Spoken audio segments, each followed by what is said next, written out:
E eu converso agora com Emir Sader, que está no Rio de Janeiro. Emir, boa noite. Entre as medidas anunciadas pelo governo está a previsão de demissão de milhares de funcionários públicos. Isso representa alguma medida, alguma mexida estrutural no regime cubano ou é apenas uma atualização? Ela foi anunciada há um tempo atrás com a necessidade de tornar mais leve os gastos estatais e incentivar investimentos privados autônomos, sobretudo pequena propriedade.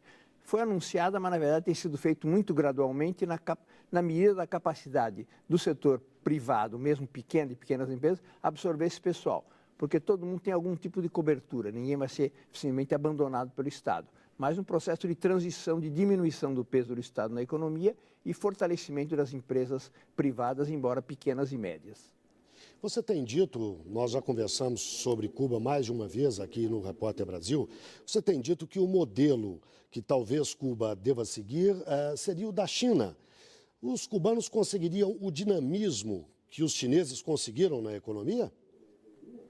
Eu não diria modelo, mas como referência. Economia estatizada em processo de expansão de economias privadas. O que acontece? Cuba tem características similares à China. Mão de obra altamente qualificada, mercado interno de consumo em expansão.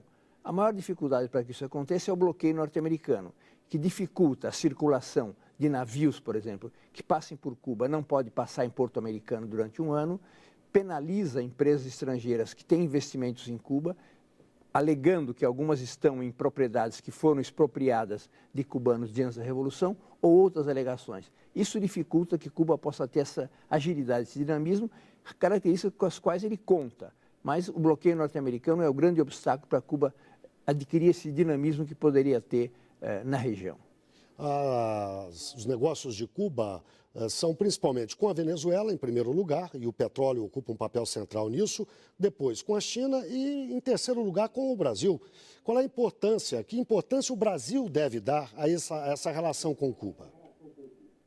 O Brasil está tendo um papel importante, nós mencionamos há pouco tempo, especialmente na remodelação, na adequação, na transformação do Porto de Mariel, que é exatamente um dos elementos fundamentais numa tentativa de ruptura do bloqueio, dinamização de Cuba como porto e também como setor de exportação.